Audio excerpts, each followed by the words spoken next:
The dumb one. My hand was shaking so hard I almost dropped the phone. Not from fear. From the effort of holding still, of keeping my voice flat, of not letting 14 years of practiced stupidity crack in front of the one camera that mattered. Behind me, through the thin motel wall, I could hear my brother laughing. "She'll sign whatever we put in front of her," he said. "She always does." I looked down at the folder in my lap. Then I whispered the only line that mattered. "Not this time. My name is Rachel Voss. I'm 41 years old, and for most of my life my family called me the dumb one. Not as a joke. As a fact stated at dinner tables at Christmas at my own wedding like it was just weather. Here's what the dumb one actually did. I dropped out of a 4-year state school after 18 months, moved into a studio apartment above a laundromat, and spent 6 years building a logistics software company from a folding table. By the time I turned 39, that company, Vantix Routing, had a signed acquisition offer on the table from a national freight consortium. $47.3 million. Wire transfer, pending final signatures.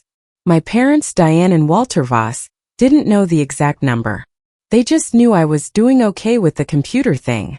My younger brother, Mitchell, the golden child, the one with the finance degree and the corner office at a firm that had quietly let him go 8 months earlier, though nobody in the family knew that yet, had other plans for that money. And he was closer to getting it than I ever imagined. It was my mother's 68th birthday dinner. Cloth napkins, the good china, Mitchell in a blazer that cost more than my first month's rent above that laundromat. I walked in 15 minutes late, still in my work clothes, and caught the tail end of a sentence. "Just needs power of attorney, that's all standard stuff for people her age," Mitchell was saying, swirling his scotch, not even lowering his voice. My father, still in his cardigan, nodded slowly. And Rachel wouldn't even understand the paperwork. My mother laughed, that light, dismissive laugh I'd heard my entire childhood. "She can barely balance her own checkbook, Walter. Let Mitchell handle it." I stood in the doorway another 3 seconds before anyone noticed me. Long enough to memorize the sound of it. Then I smiled, sat down, and asked my mother if she wanted more wine. 2 days later, I drove to my parents' house under the excuse of dropping off a birthday gift I'd forgotten. While my mother was in the kitchen, I found a manila folder on the hallway table, half tucked under the mail. A draft power of attorney. My father's signature already on it. Mitchell listed as sole agent. I photographed every page with my phone, put it back exactly as I'd found it, and left with a smile. I called Mitchell that night, keeping my voice small and confused. "Hey, I saw some paperwork at Mom and Dad's power of attorney. Is everything okay?" "Oh, that." He didn't even hesitate. "It's just a precaution, Ratch. Dad's memory isn't what it used to be, and honestly this stuff is way too complicated for you to worry about. It's got fiduciary clauses, revocable trust language, contingent beneficiary structures. It's a lot. I've got it handled." I let a pause sit there, the kind of pause the dumb one was supposed to fill with relief. "Okay. If you say so." I didn't believe him for a second, so I spent the next 11 days doing what I actually am, an engineer who built a company from nothing quietly. I pulled county records. I found that Mitchell had, 3 weeks earlier, filed an LLC called Voss Family Holdings, with himself as sole managing member. I found a second document, filed with a different notary, listing my parents' house as an asset already being appraised for a reverse mortgage restructuring. My parents' house wasn't just being protected. It was being quietly converted into collateral. The following Sunday, I arrived early again, a habit now, and stood outside the sunroom unseen, holding 2 mugs of coffee like an alibi. "Once the acquisition closes and her money's in the family trust," Mitchell was telling my father, "we restructure everything. Mom and Dad get taken care of, and Rachel never even has to think about the details. She's not built for that kind of pressure." My father chuckled. "She'll probably thank you for it." I stood there another moment, coffee going cold in my hands, and thought about the folding table above the laundromat. About the 6 years nobody in that sunroom had asked about. The worst discovery came from my own lawyer, not from spying. Reviewing my acquisition paperwork line by line, she flagged something. an unsolicited family advisory email chain, forwarded into my company's data room by an admin, from Mitchell, posing as a family financial consultant, requesting early visibility into the deal structure on behalf of the Voss Family Trust. He hadn't just been planning to control the money after it landed. He'd been trying to get inside the deal before it closed. That night, I sat at my kitchen table and made a decision. I could come in loud lawyers' accusations of family blow-up at Thanksgiving. Or I could do what I'd always done best. Let people underestimate me until it was too late for them to matter. I started calling my mother twice a week. I asked her in a small, uncertain voice whether I should maybe let Mitchell help with the business stuff, since he's so good with money. I let my shoulders drop at dinners.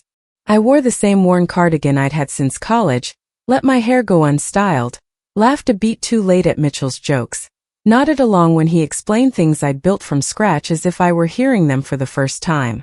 Let them believe the folder in the hallway did its job, I thought. Let them think the dumb one finally got scared. Every ounce of that performance was tactical.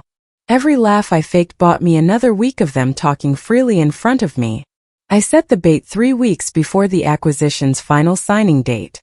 I told my father over coffee in my smallest voice that I was thinking of just letting Mitchell manage the whole payout, since it's so complicated. I made sure Mitchell heard it secondhand within 24 hours. Then I did 3 things. First, I had my lawyer prepare a real power of attorney, one that named me as my parents' financial agent quietly with their actual informed consent, after I finally showed my father the LLC filings and let him draw his own conclusions. Second, I hired a forensic accountant to trace every dollar that had moved through Voss Family Holdings. Third, I planted a recorder. Not hidden in a lamp, nothing so dramatic.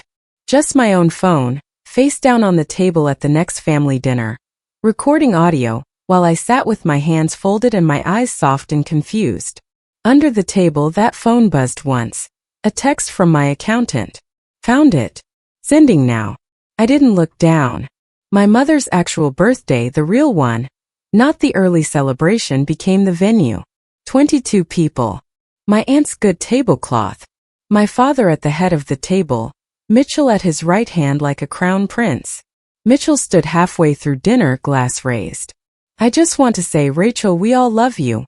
But everyone here knows numbers and paperwork aren't your thing. So I've taken the liberty of setting up some structures to protect the family, now that your little deal's about to close.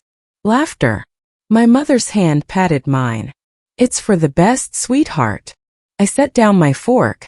Before you sit down, Mitchell, I said, voice level, unhurried, I want to thank you for something. The table quieted. 3 weeks ago, you told me the power of attorney had fiduciary clauses and contingent beneficiary structures. That was a good sentence. Very convincing. I reached into my bag and set the manila folder, a copy of it, on the table. Except the LLC you filed doesn't have a single fiduciary clause in it. It has your name, sole managing member, and mom and dad's house listed as collateral for a reverse mortgage you never told them about. Silence has a texture.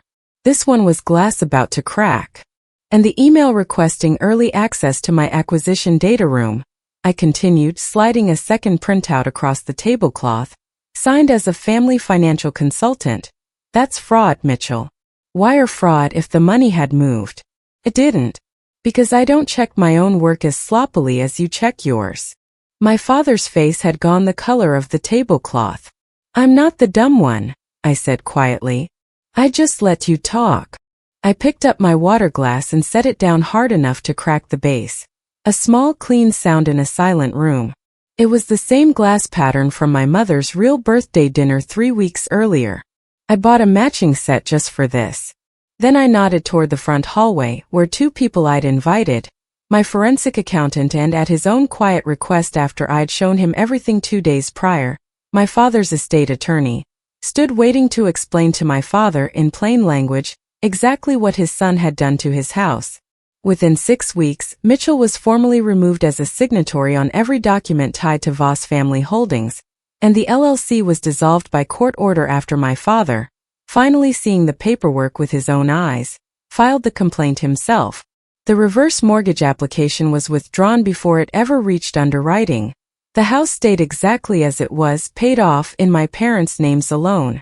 The wire fraud attempt tied to my acquisition data room was reported to the acquiring company's counsel.